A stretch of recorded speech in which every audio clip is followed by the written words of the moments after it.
हम आपको समाप्त कर देंगे। च्यवन ऋषि पर वज्र प्रहार करने से पूर्व देवराज इंद्र शिव कोप से पाषाण मूर्तिवत हो जाते हैं। देवराज, ये क्या हो गया आपको? स्वामी, देखिए ना देवराज इंद्र को।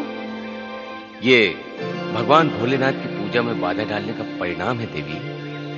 नारायण नारायण, हर हर महादेव, जय शिव शंकर। प्रणाम देवर्षि। कल्याण हो। इंद्रदेव की ये दशा।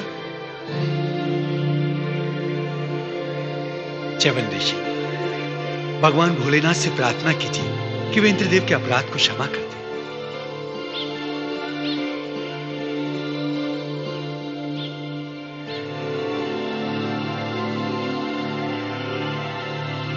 हे महादेव शिव शंकर, इंद्रदेव ने अज्ञानवश अभिमान में आकर जो कुछ भी किया है, इनका अपराध क्षमा कीजिए।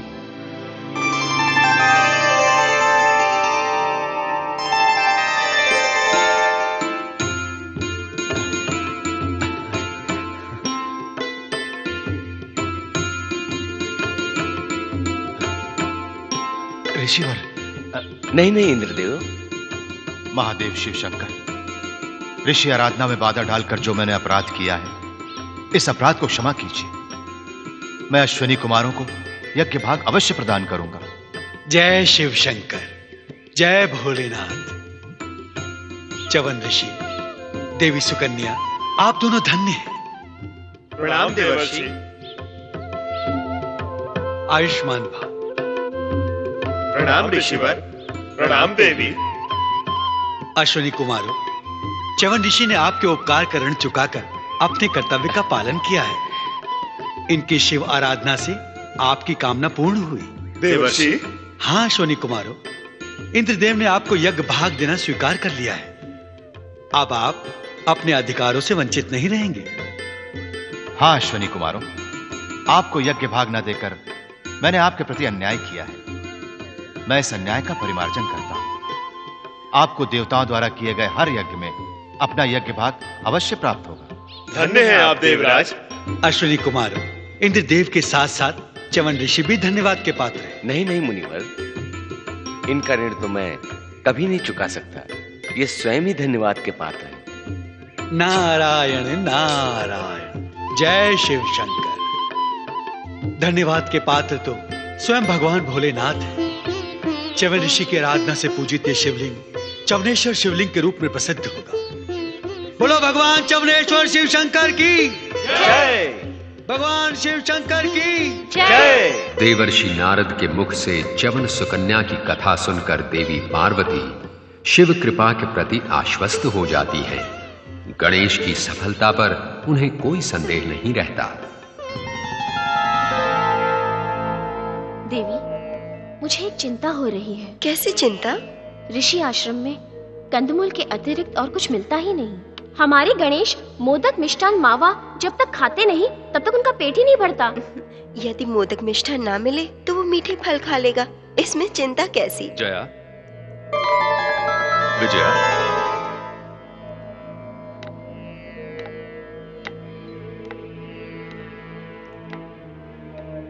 तुम दोनों गणेश का कितना ध्यान रखती हो।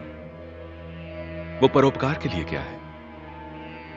परोपकार भी तो भक्ति होती है।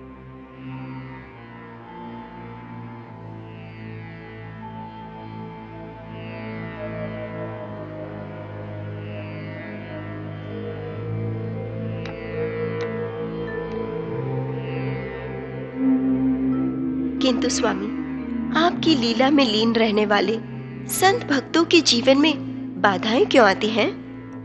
देवी, बाधाओं से संघर्ष करके जब भक्त हमारी निकटता का अनुभव करता है तो आस्था को बल मिलता है। यही आस्था भक्त को भगवान के समीप ले आती है। आपकी भी लीला बड़ी विचित्र है स्वामी। मूषक वाहक श्री गणेश की गणनायक गणेश की जय। भैया गणपति की जय। पार्वती नंदन की जय।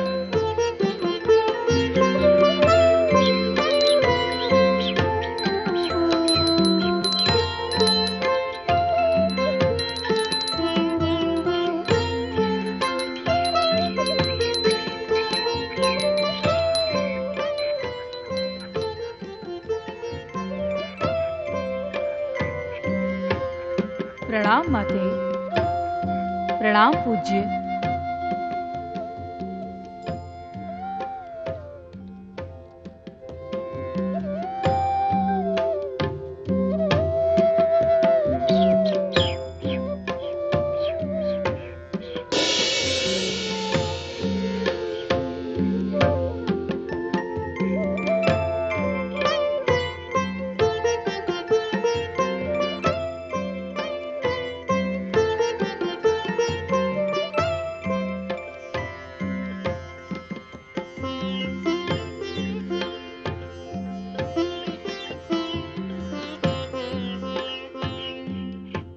ये मूषक, ये तो साधारण मूषक से विशालकाय है।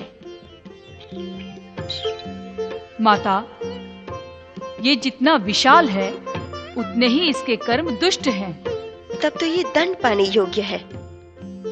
माता, इसने आश्रम वासियों को बहुत कष्ट दिया है। पुत्र, कष्ट तो इसके कल्याण का कारण मात्र था। ये आप क्या कह रहे हैं प्रभु? हाँ देवी, यह पूर्व जन्म में देवलोक का क्रौंच नामक एक गंधर्व था।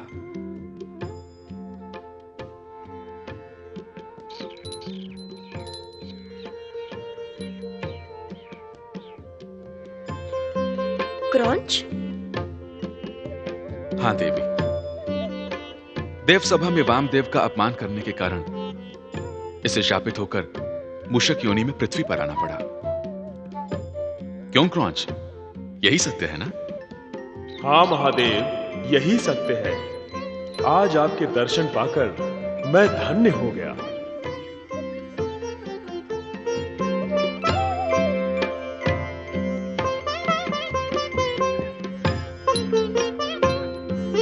लगता है गणेश ने इस पर बल बुद्धि दोनों का प्रयोग करके इसे अपना वाहन बना लिया है। ये मेरा वाहन ही नहीं माते, मेरा सहयोगी भी है। प्रसाद ग्रहण करने में ये मेरा हाथ बटाएगा। मेरे समान ये भी प्रसाद ग्रहण करने में सदा सक्रिय रहता है। पुत्र गणेश, तुम स्वयं बुद्धिमान हो। तुम्हारा निर्णय सर्वोपरि है।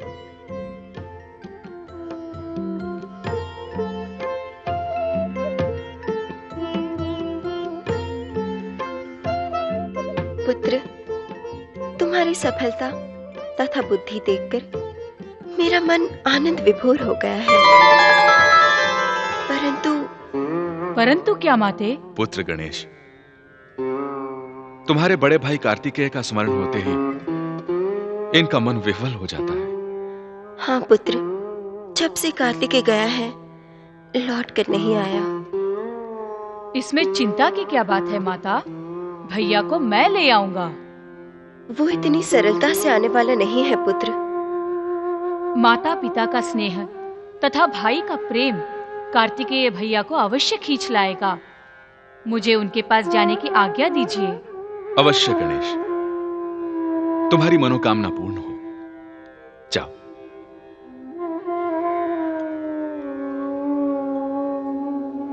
अपने अग्रज कार्तिकेय को निवा लाने के लिए जब गणेश दक्षिण की ओर प्रस्थान कर चुके थे, माता पार्वती ये सोचकर चिंतित होती है कि गणेश अपने उद्देश्य में सफल होंगे या नहीं। देवी, तुम्हें उस घटना का स्मरण है जब तुमने हमारे परम भक्त मार्कंडेय को पुत्र रूप में अपनाकर ममता का स्नेह प्रदान किया था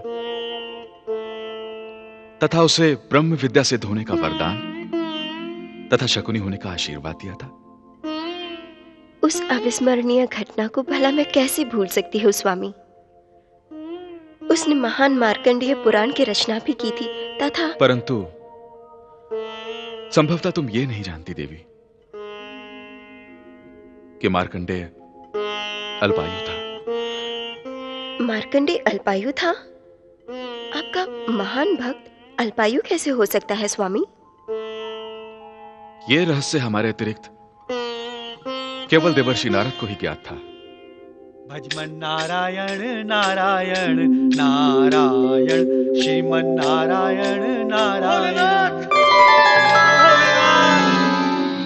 भोलेनाथ,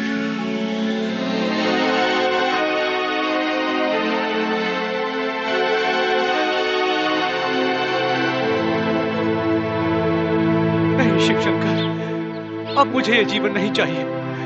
मैं आपकी शरण में आ रहा हूँ शिव शंकर। मैं आपकी शरण में आ रहा हूँ। भोलेनाथ, भोलेनाथ, भोलेनाथ, भोलेनाथ, मैं आपकी शरण में आ रहा हूँ। मैं अपना जीवन आपके चरणों में समर्पित कर दूंगा। भोलेनाथ, भोलेनाथ, भोलेनाथ। ये मृकंडू ऋषि को क्या हो गया भोलेनाथ? मृकंडू ऋषि तो आपके परम भक्त थे। ये अचानक क्या हो गया इन्हें? भोलेनाथ, हे शिव शंकर, अब मैं अपने जीवन का अंत करने जा रहा हूं। मैं जीवित नहीं रहूंगा।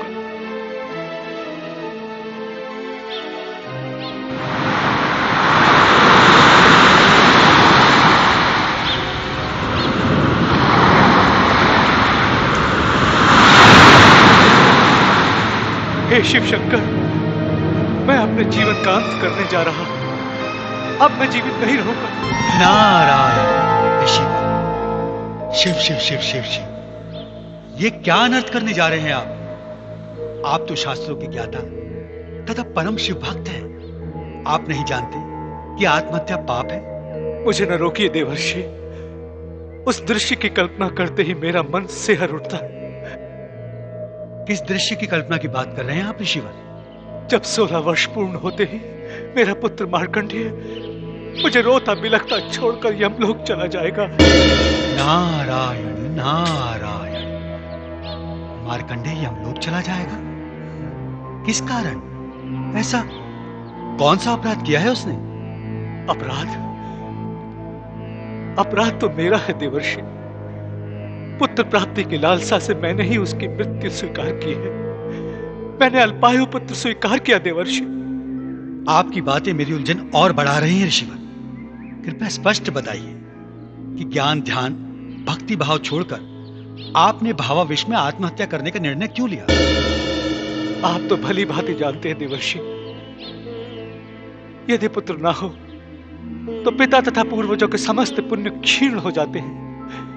अपने आत्मा से श्राद्ध तर्पण न मिलने पर पिता तथा पूर्वजों की नाना योनियों में भटकते हुए दुर्गति होती है। ऋषिवर, ये तो सृष्टि का सनातन नियम है। इसीलिए पुत्र को पाने के लिए मैंने भगवान शंकर की कठोर तपस्या की और मेरी तपस्या से प्रसन्न होकर भगवान शंकर प्रकट भी हुए। परंतु मेरे पूर्व कर्मों की व्याख्या करते हुए उन्होंने बताया, मृकंडू, तुम्हारे भाग्य में पुत्र सुख नहीं है। नारायण नारायण ऋषिवर, भोलेनाथ की कृपा से तो दुर्भाग्य भी सौभाग्य में परिवर्तित हो जाता है। देवर्षि, मैंने भी भगवान शिव शंकर से यही निवेदन किया देवर्षि। तब भगवान शिव शंकर ने कहा, मृकंडू, तुम्हारी तपस्या के पुण्य से मैं तुम्हें पुत्र तो प्रदान करता हूं, किंतु वो अल्पायु होगा।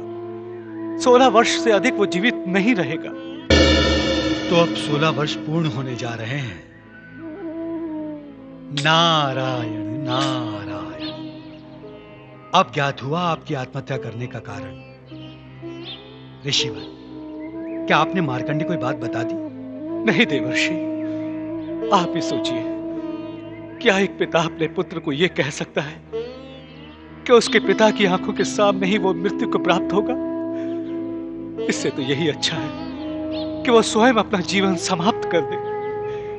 और मैं वही करने जा रहा था देवर्षि, ताकि मेरा श्राद्ध तर्पण मेरे पुत्र के हाथों हो जाए। तातश्री, वत्स मार्कंडेय, देवर्षि नारद को प्रणाम करो पुत्र। प्रणाम देवर्षि। आयुष्मान भव। तातश्री, आपने अब तक मुझसे यह बात क्यों छिपाई कि मैं अल्पायु हूँ? पुत्र, तो क्या ये सब तुम सुन रहे थे? एक पिता की व्यथा पुत्र न सुनेगा तो कौन सुनेगा तातश्री? आप तो व्यर्थ ही दुखी होकर आत्मघाती निर्णय करने जा रहे थे। हर हर महादेव। नारायण नारायण। वत्स मार्कंडेय, यही तो मैं तुम्हारे पिता को अवगत कराना चाहता था। जो जन्म लेता है उसे एक न एक दिन इस नश्वर शरीर का त्याग करना ही पड़ता है। अंत तो मेरे शरीर का होगा। आत्मा तो अजर अमर है, अविनाशी है। तुम धन्य हो मार्कंडे, तुम धन्य हो। इतनी अल्प आयु में तुमने कितना ज्ञान अर्जित किया है। ऋषिवन, मार्कंडे सत्य कह रहा है। मैं जानता हूं देवर्षि, किंतु पुत्र वियोग का भय मेरे मन को अस्त व्यस्त किए दे रहा है। अपने हृदय से भय निकाल दीजिए ऋषिवर। जिस परमेश्वर ने आपको ये पुत्र प्रदान किया है, वही से अजर अमर भी बना सकते हैं। आप तो आशुतोष भगवान शिव शंकर की कृपा से भली भांति परिचित हैं। वो कितने दयालु हैं। देवर्षि, आपका तात्पर्य है कि भगवान शिव की आराधना से मेरा अल्पायु पुत्र दीर्घायु बन सकता है? दीर्घायु ही नहीं, अटल निष्ठा श्रद्धा भक्ति से मार्कंडे भगवान शिव की आराधना करेगा तो ये भगवान भोलेनाथ से अमरता का वरदान प्राप्त कर सकता है। ऋषिवर, मुझे इस बात में तनिक संदेह नहीं है। देवर्षि, अपने पिता की व्यथा का अंत करने के लिए मैं श्रद्धा भक्ति तथा निष्ठा पूर्वक शिव आराधना करूंगा और शिव से प्रार्थना करूंगा कि मेरा जीवन आपके चरणों में समर्पित है। भोलेनाथ, मेरे पिता के भय तथा शोक का अंत कर दीजिए। अभयंकर। जय शिव शंकर। जाओ वत्स, सच्चे मन से शिव आराधना करो। भगवान भोलेनाथ तुम्हारी प्रार्थना अवश्य स्वीकार करेंगे। जाओ पुत्र, देवर्षि के आदेश का पालन करो। देवर्षि, आपने यहां उपयुक्त समय पर पधार कर मेरी समस्त निराशाओं का अंत कर दिया है। अब मैं पूर्ण विश्वास के साथ मार्कंडेय के पुनरागमन की प्रतीक्षा करूंगा। प्रणाम देवर्षि। आयुष्मान भव। प्रणाम पिताश्री। कल्याणमस्तु। जाओ पुत्र, भगवान शंकर तुम्हारी आराधना सफल करें।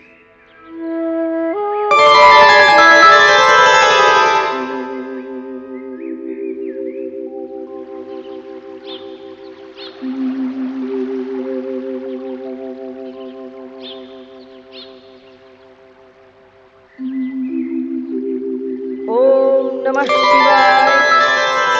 ओम नमः शिवाय। ओम नमः शिवाय। मृत्युंजय महादेवाय नमः।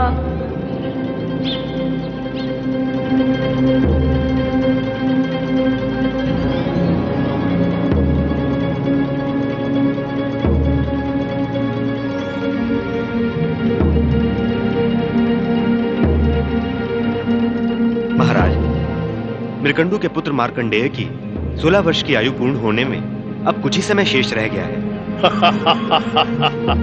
अर्थात उसकी मृत्यु का समय आ गया है। हाँ स्वामी। चित्रगुप्त, तुम्हारी सावधानी के कारण यमलोक का कार्य सदा सुचारू रूप से चलता रहता है। तुम्हारे लेखन क्रम में कभी त्रुटि नहीं होती। महाराज, दूतों को आज्ञा दीजिए कि वो मृत्युलोक जाकर मार्कंडेय के प्राण हरण करके ले आए। अवश्य चित्रगुप्त। यमदूतों, आज्ञा हो यम। कृतांत वृतांत, मृकंडू के पुत्र मार्कंडेय की आयु समाप्त होने जा रही है। तुम दोनों मृत्युलोक जाओ और उसके प्राण हरण करके ले आओ। यमदेव की आज्ञा का पालन हो।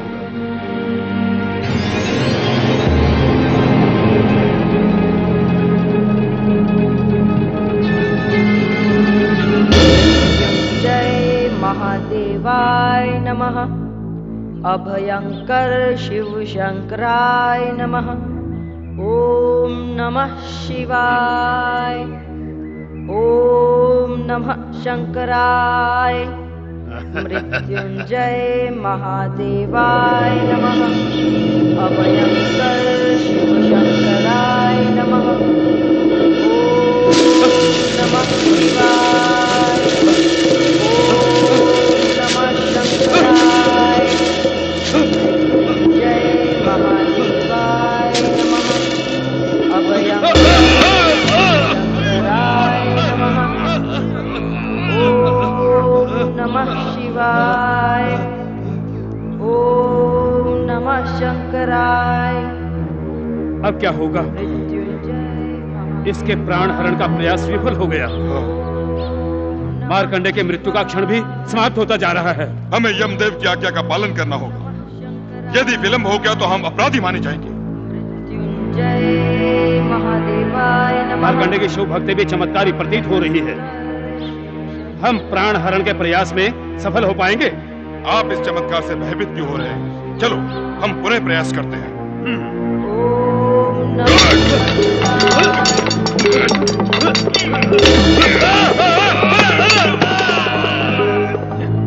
अभयंकर शिव शंकराय नमः। ओम नमः शिवाय।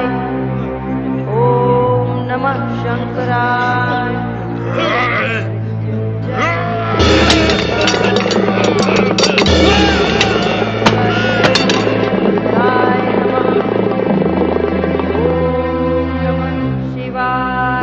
चित्रगुप्त, हमने कृतांत वृतांत को मृत्युलोक जाकर मार्कंडेय के प्राण हरण करके लाने की आज्ञा दी थी। उसकी आयु समाप्त हो चली है। ये दोनों दूत उसके प्राण लेकर क्यों नहीं आए अब तक?